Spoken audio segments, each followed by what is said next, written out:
अस्सलाम वालेकुम, क्या हाल है? आप सब लोग खैरियत से हैं? लें जी, खबर सुने कि इसहाक डार साहब को निगरान प्राइम मिनिस्टर बनाने की कोशिश की जा रही है। ये कोशिश किसने की? क्या आसिफ अली जरदारी और बिलावल भुट्टो भी इस स्कीम का हिस्सा थे या नहीं थे? और क्या पाकिस्तान पीपल्स पार्टी इस ऑफर के बाद कोई एक गिव एंड टेक करना चाहती है? ये जो गिव एंड टेक है वो क्या क्या हो सकता है, ये भी हम आपको आज की वीलाग में बताएंगे। और क्या ये खबर इसहाक डार साहब ने लीक की है या पाकिस्तान मुस्लिम लीग नून के अंदर इंटरनल जो पॉलिटिक्स है उसमें से ये खबर निकली है और कोई इसहाक डार साहब का रास्ता रोकना चाहता था? ये भी हम आपको आज के वीलाग में बताएंगे। और इसहाक डार साहब को मियां नवाज शरीफ क्यों केयर टेकर प्राइम मिनिस्टर बनाना चाहते हैं, ये भी हम आपको आज के वीलाग में मुकम्मल तौर पर बताएंगे।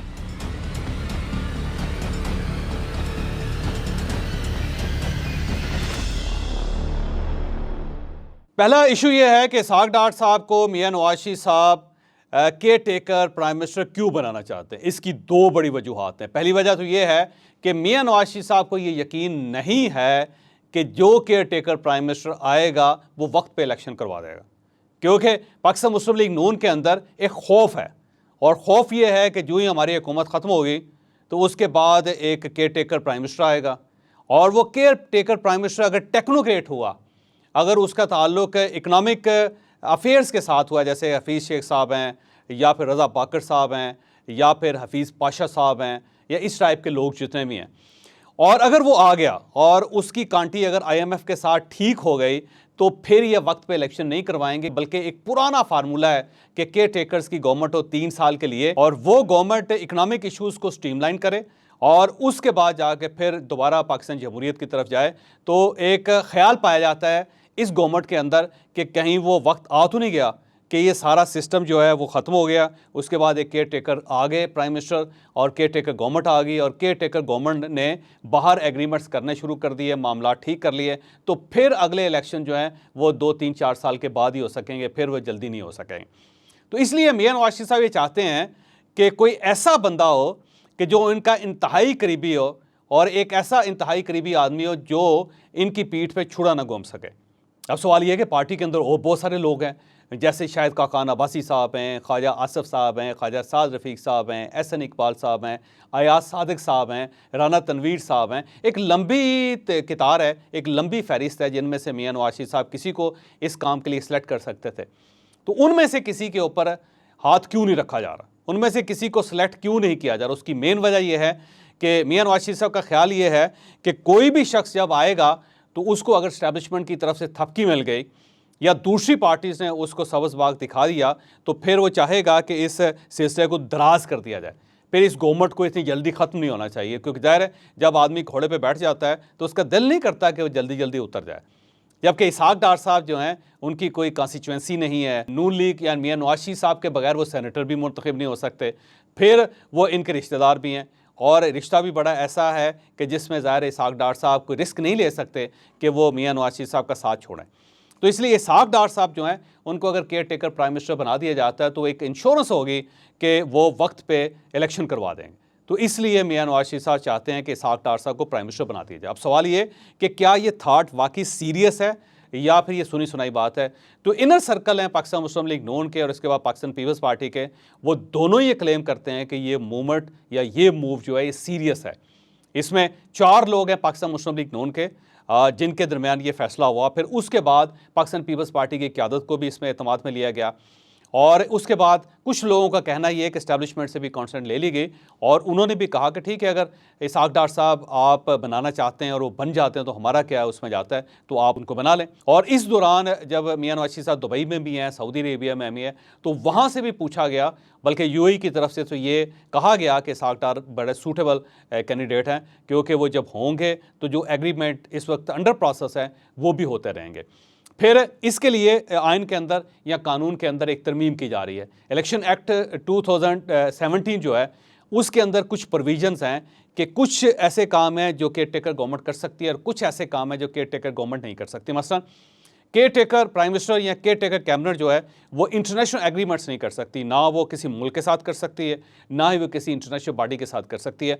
तो गवर्नमेंट का ख्याल ये था कि एक शॉर्ट टर्म ऑर्डर पास किया जाए और उस ऑर्डर के तहत इस एक्ट के अंदर तब्दीली कर दी जाए, और इस एक्ट को कहते हैं 230 यानी 230। तो 230 जो क्लास है, जो सेक्शन है, उसके अंदर तरमीम करके ये जो केयर टेकर गवर्नमेंट है या केयर टेकर प्राइम मिनिस्टर है, इसको ये इख्तियार दे दिया जाए कि ये इंटरनेशनल एग्रीमेंट भी कर सके और जो IMF की डायरेक्शन है उसके मुताबिक काम भी कर सके, और जो इंटरनेशनल बॉडीज़ हैं, जो इंटरनेशनल कंट्रीज़ हैं, जो इंटरनेशनल फोर्सेज हैं, उनके साथ ये कोई एग्रीमेंट भी कर सके। तो यहाँ अगर ये हो जाती है अमेंडमेंट और उस साइड से इसहाक डार साहब आ जाते हैं, तो 3 महीने के अंदर मामलात भी चलते रहेंगे, गवर्नमेंट भी तगड़ी रहेगी और इस दौरान इलेक्शन भी हो जाएंगे, क्योंकि मियां नवाज शरीफ हर सूरत प्राइम मिनिस्टर बनना चाहते हैं और वो चाहते हैं कि नवंबर के अंदर अंदर इलेक्शन हो जाए।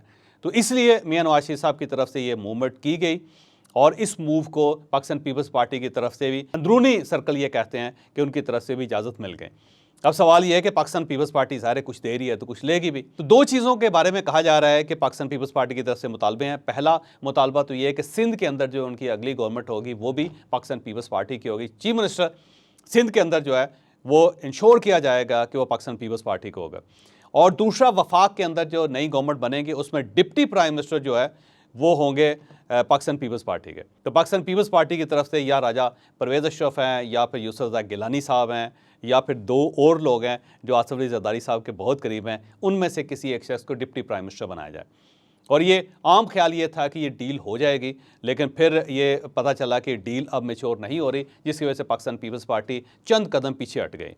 बहरहाल ये जो खबर है शहबाज राना साहब की, इसने तहलका मचा दिया और ये बड़ा स्कूप है जो शहबाज राना साहब की तरफ से रिलीज़ हुआ और उसके बाद उसने तहलका मचा दिया पाकिस्तान की तारीख में। अब सवाल ये है, क्या ये खबर इसहाक डार साहब ने लीक की थी? जी नहीं, इसहाक डार साहब क्योंकि विक्टिम है इस खबर के, क्योंकि अगर ये खबर रिलीज़ ना होती तो इसहाक डार साहब की गुड्डी चढ़ती रहती और उनकी कामयाबी के चांसेस बहुत ज़्यादा होते। लेकिन ये खबर जब लीक हुई तो उसका इसहाक डार साहब को नुकसान हुआ। तो मेरे सोर्सेज ये कहते हैं कि इसहाक डार साहब नहीं चाहते थे कि ये खबर किसी तरह बाहर आए, लेकिन ये पाकिस्तान मुस्लिम लीग नून के जो इंटरनल जो कॉन्फ्लिक्ट्स हैं, जो इंटरनल सर्कल्स हैं, वहाँ से ये खबर निकली। क्योंकि जब इस मामले में डिस्कस किया गया था तो कुछ लोग वहाँ पे बैठे हुए थे, उन्होंने कहा कि ये ना करें, इससे एक नेगेटिव इम्पैक्ट आएगा।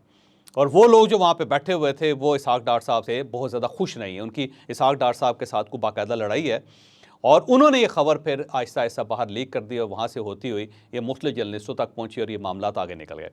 फिर जब रिपोर्टर्स ने या फिर मीडिया पर्सन्स ने इस खबर के बारे में तस्दीक चाही तो पाकिस्तान पीपल्स पार्टी की तरफ से भी इसकी तस्दीक होगी और उसके बाद ये खबर प्लेस हुई और उसका अब आप नतीजा देख लें।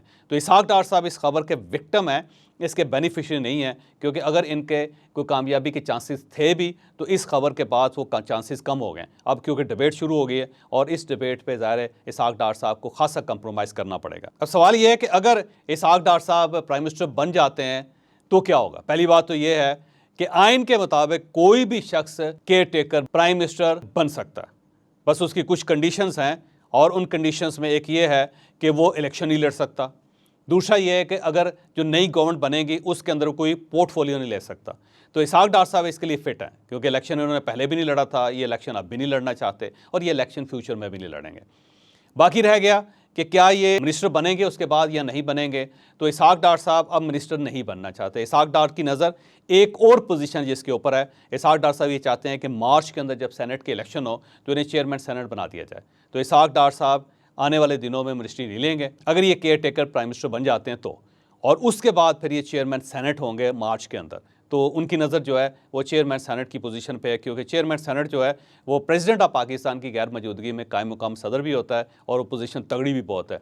और इस बार मियां नवाज शरीफ चाहते हैं कि सेनेट के अंदर जो चेयरमैन हो वो पाकिस्तान मुस्लिम लीग नून का हो, और वो इस सिलसिले में कौमी असम्बली के स्पीकरशिप जो है वो पाकिस्तान पीपल्स पार्टी को देने के लिए तैयार है। तो ये उसकी सारी बैकग्राउंड थी जो मैंने अब आपके सामने रख दी। अब सवाल ये कि क्या वाकई इसहाक डार साहब बन रहे हैं या नहीं बन रहे। चांसेस अब कम हुए हैं लेकिन चांसेस ज़ीरो नहीं हुए। इसहाक डार साहब अभी भी इस गेम के अंदर इन हैं, और अगर ये बन जाते हैं तो फिर इनको बाहर से भी बहुत सपोर्ट मिलेगी, इन्हें सऊदी अरेबिया से बहुत सपोर्ट मिलेगी, इन्हें यूएई से बहुत ज़्यादा सपोर्ट मिलेगी, क्योंकि 4 ऐसे इश्यूज़ हैं जो यूएई के साथ इस वक्त चल रहे हैं पाकिस्तान के। और अगर इसहाक डार साहब बैठे होंगे तो यूएई से जो इन्वेस्टमेंट आनी है उसके अंदर ब्रेक नहीं आएगी। और अगर ये केयर टेकर प्राइम मिनिस्टर नहीं होते तो फिर उस मामले में ब्रेक हो जाएगी, फिर नई गवर्नमेंट आएगी, फिर वो उनको पोर्टफोलियोज तकसीम करेगी, फिर वो मामलात को स्टेबल करेगी, तो फिर जाके वो सारे मामले दोबारा स्टार्ट होंगे। नहीं तो इस दौरान 3 महीने का तातुल आ जाएगा जो ज़ाहिर पाकिस्तान इकनॉमिकली उसको अफोर्ड नहीं कर सकता। तो पहला फ़ायदा ये होगा इसहाक डार साहब के आने का। और अब इसहाक डार साहब के आने के कुछ नुकसान भी होंगे, और वो पहला नुकसान तो ये होगा कि ये एक इम्प्रेशन जाएगा कि ये एक ऐसा इलेक्शन करवा दिया है कि जो मियां नवाज शरीफ साहब के समधी प्राइम मिनिस्टर थे और मियां नवाज शरीफ साहब आने वाले प्राइम मिनिस्टर थे और मामला सारे सेटल थे, इमरान खान साहब को गिरफ्तार कर लिया गया था, तो ये सारा एक प्लान था। इससे इलेक्शन की सेंसिटिविटी पे बहुत असर पड़ेगा। तो इखलाकी तौर पे पाकिस्तान मुस्लिम लीग नून को बहुत ज़्यादा नुकसान होगा। लेकिन सवाल फिर वही है कि पाकिस्तान के अंदर अब इखलाकियात को देखता कौन है और इखलाकियात को पूछता कौन है। अगर इखलाकियात को पूछा जाता, अगर इखलाकियात को देखा जाता, तो पाकिस्तान इस नहज तक ना पहुँचता। तो अब पार्टी इस चीज़ को सब कुछ छोड़ के सिर्फ और सिर्फ ये चाहती है कि जो आने वाला टन्योर है वो पाकिस्तान मुस्लिम लीग नून के पास होना चाहिए। तो उस पर गेम हो रही है और उस गेम में पाकिस्तान मुस्लिम लीग नून इस वक्त ठीक ठाक इन है और इनकी पोजीशन खासी मजबूत है। अब सवाल ये है कि क्या मियां नवाज शरीफ साहब आएंगे? मियां नवाज शरीफ साहब आएंगे, लेकिन मियां नवाज शरीफ साहब मौजूदा चीफ जस्टिस ऑफ पाकिस्तान की मौजूदगी में तशरीफ़ नहीं लाएंगे। जो ही वो रिटायर होंगे तो उसके साथ ही मियां नवाज शरीफ साहब वापस आ जाएंगे और फिर वो आके इलेक्शन लड़ेंगे।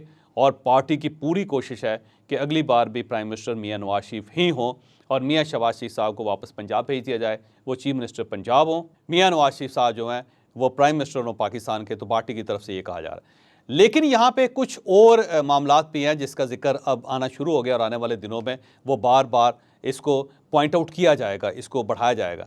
वो एक तजवीज़ है, वो तजवीज़ जो ज़ाहिर एक मज़ाहिया सी तजवीज़ है। वो कहा जा रहा है कि अगर इसहाक डार साहब को ही आपने केयर टेकर प्राइम मिनिस्टर बनाना है तो मियां नवाज शरीफ साहब को बना दें, वो अपनी निगरानी में इलेक्शन करवा लें और इलेक्शन करवाने के बाद वो प्राइम मिनिस्टर बन जाएँ और ख़ुद ही पहले निगरान प्राइम मिनिस्टर हों, उसके बाद वो एक्चुअल प्राइम मिनिस्टर बन जाएँ, खुद ही वो अपना चार्ज छोड़ें, खुद ही वो अपना चार्ज ले लें। और अगर मियां साहब ये नहीं करना चाहते क्योंकि ज़ाहिर सितंबर से पहले वो तशरीफ़ नहीं ला सकते, तो फिर मरीम नवाज़ साहिबा को ये ज़िम्मेदारी दे दी जाए कि वो आएँ और वो इलेक्शन करवा दें, क्योंकि इससे ज़्यादा छोटी तो कोई और नहीं हो सकती।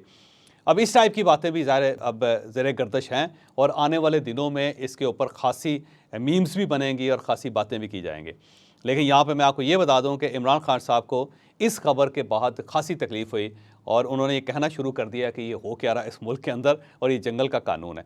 बहरहाल अगर ये बन जाते हैं इसहाक डार साहब तो साबित हो जाएगा कि जंगल का कानून तो था और एक ऐसा इलेक्शन करवा दिया गया कि जिसमें इलेक्शन लड़ने वाला भी वही था, इलेक्शन का बेनिफिशरी भी वही था, गवर्नमेंट भी उसी ने बनाई। तो सारे मामला जो होंगे इनके पास चले जाएंगे, जो ज़ाहिर है फिर लेजिस्लेटिव इलेक्शन की बहुत ज़्यादा कंप्रोमाइज़ होगी और आने वाले दिनों में इस पे बार बार बात होगी।